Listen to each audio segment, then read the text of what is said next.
Un respiro para la Agencia de la ONU para los Refugiados Palestinos. La Comisión Europea desbloqueará 50 millones de euros para la UNRWA luego de que la agencia aceptara una auditoría por las acusaciones de que 12 de sus trabajadores participaron en el ataque de Hamas del 7 de octubre.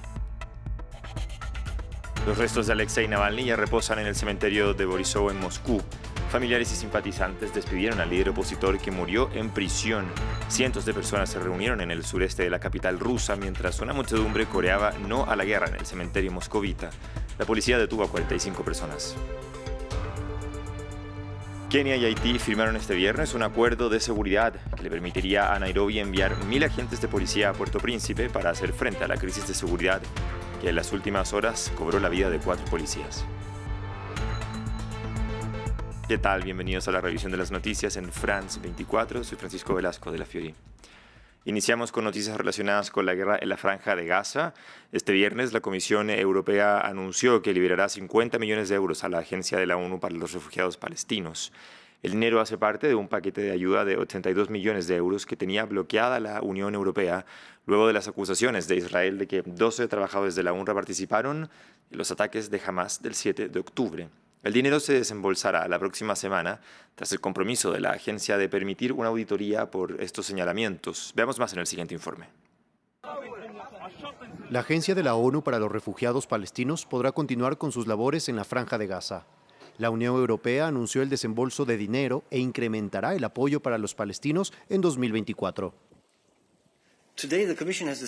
La Comisión ha decidido proceder a pagar 50 millones de euros a la UNRWA y asignar 68 millones de euros adicionales para apoyar a la población palestina en toda la región, que se implementará a través de socios internacionales como, por ejemplo, la Cruz Roja. La UNRWA se vio sumida en una crisis después de que Israel denunciara en enero que 12 de sus 13.000 empleados estarían involucrados en el ataque de Hamas. Ante la falta de financiación, la agencia advirtió que no podría continuar con su trabajo después de marzo. La Unión Europea revisó su contribución. Ahora deciden liberar los recursos tras un compromiso de la agencia de investigar las acusaciones. Ayuda que se vuelve indispensable cuando la situación humanitaria en Gaza es crítica. Los registros oficiales de ayer o esta mañana decían que había un 10º niño registrado oficialmente en un hospital como muerto de hambre. El sistema en Gaza está, bueno, lo hemos dicho muchas veces, está de rodillas, está más que de rodillas. Todas las líneas de vida en Gaza han sido más o menos cortadas. La poca ayuda que ingresa a Gaza no se distribuye en todo el territorio. Países optan por lanzar suministros desde el aire. Mientras, los palestinos esperan obtener 1 kilo de harina. No hay comida para alimentar a mis hijos, ni hay pan. Llegamos al punto en que estamos comiendo hojas de árboles, estamos comiendo la comida de este burro. Un alto al fuego y el ingreso de alimentos podría frenar la hambruna generalizada, pero el último ataque de Israel podría poner en peligro las negociaciones. Continuamos en Rusia, donde la familia y seguidores del opositor ruso Alexei Navalny se despidieron del líder opositor en un funeral en Moscú, al que acudieron miles de personas, y 2 semanas después de su muerte en una prisión de alta seguridad en Siberia. En el lugar, una muchedumbre aprovechó el momento y coreó gritos de "un alto a la guerra". Alba Santana tiene más detalles.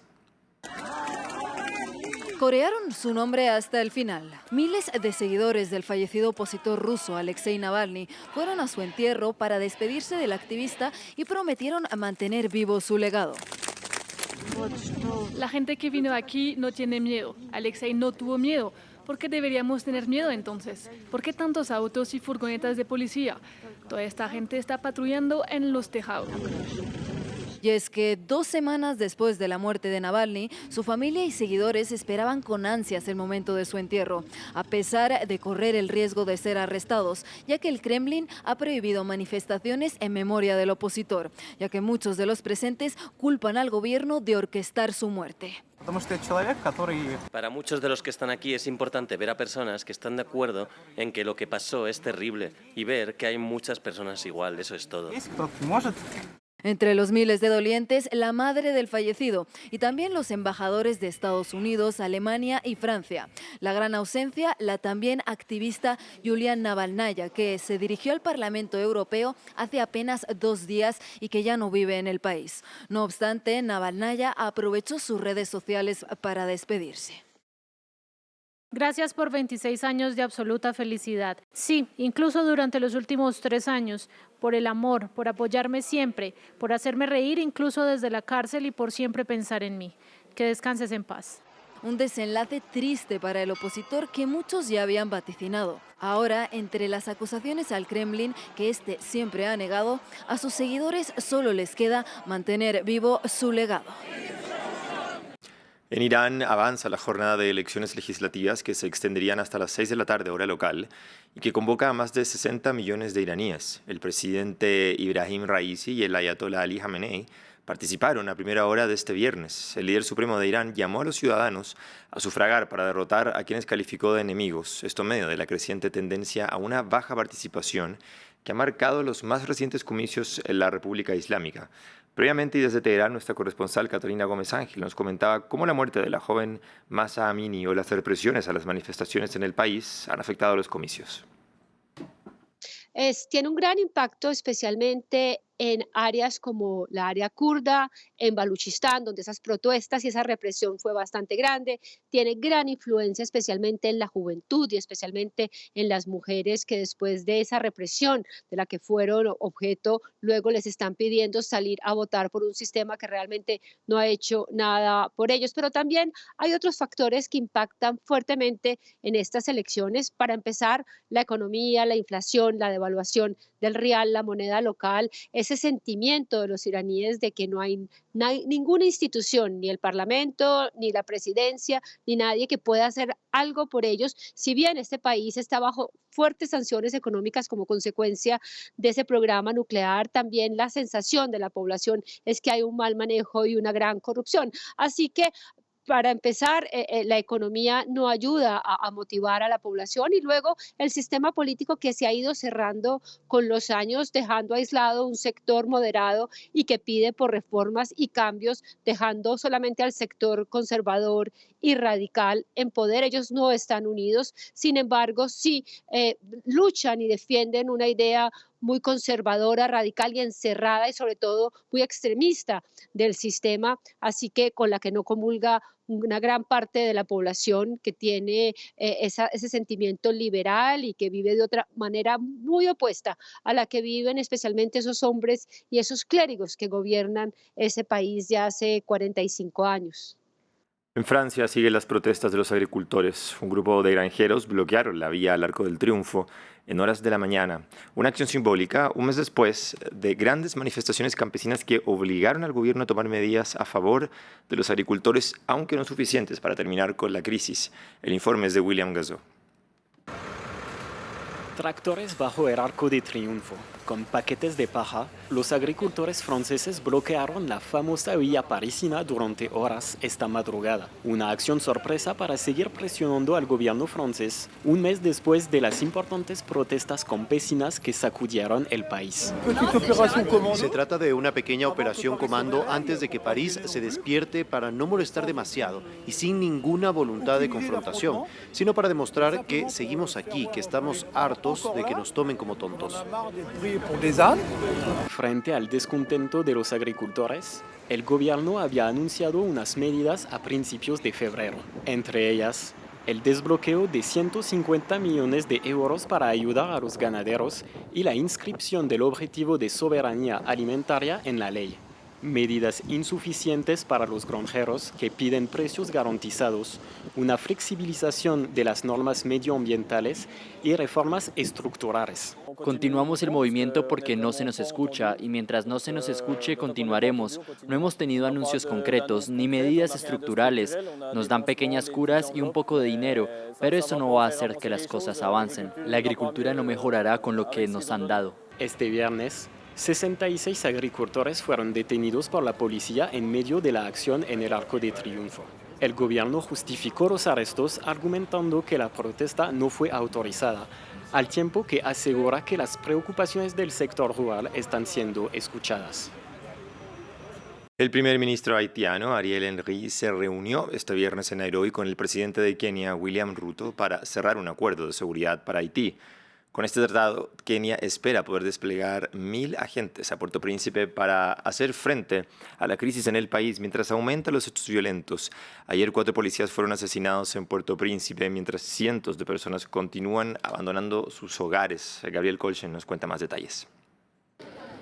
El primer ministro de Haití, Ariel Henry, está de visita en Kenia para abordar los problemas de seguridad en su país. Allí se confirmó la firma de un acuerdo de seguridad para poder enviar 1.000 agentes de policía keniana a Haití en una misión aprobada por la ONU. El año pasado, el Tribunal Supremo había declarado inconstitucional este despliegue debido a una falta de acuerdo recíproco. Ariel Henry aprovechó la ocasión para prometer la organización de elecciones en su país. Debido a la violencia no podemos ir a elecciones y una de las cosas que pretendemos es tener elecciones lo antes posible porque necesitamos comicios para estabilizar el país, necesitamos un gobierno democrático para que la gente venga e invierta en Haití.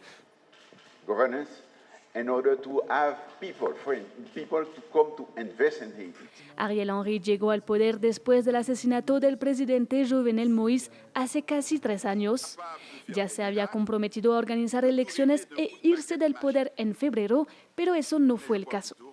El jueves, un nuevo episodio de violencia estalló en Puerto Príncipe, obligando a cientos de personas a refugiarse en sus casas y otros a abandonar sus hogares en varias zonas del centro de la capital. En enero del año pasado vivía en Pernier. Mataron a mi marido delante de mí y me refugié en Carrefour, donde volvieron a incendiar mi casa. Aquí están todas mis pertenencias, todo lo que puedo llevar. Un importante jefe de una banda criminal, Jimmy Cherizier, dijo reivindicar todos los ataques en curso, teniendo como objetivo presionar la salida del primer ministro.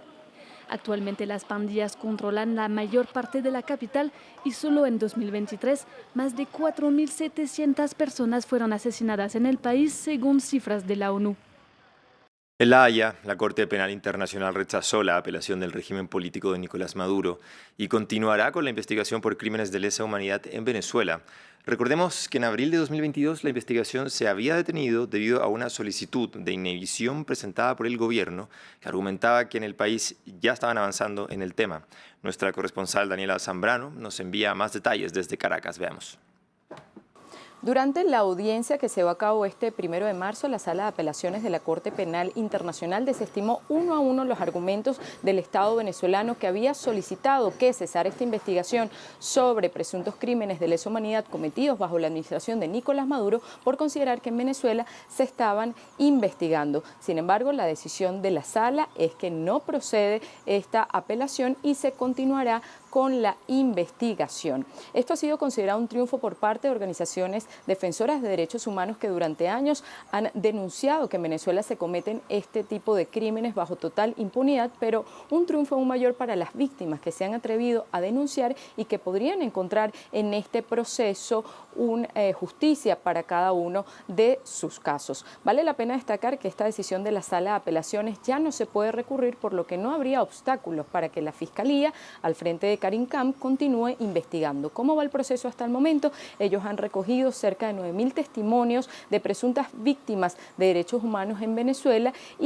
pero al momento no hay identificados o perpetradores formalmente acusados. Ese sería el próximo paso. También está pendiente que en Venezuela se instale una oficina técnica de la Fiscalía, de la Corte Penal Internacional, que brinde apoyo técnico al Estado venezolano para la investigación de este tipo de crímenes.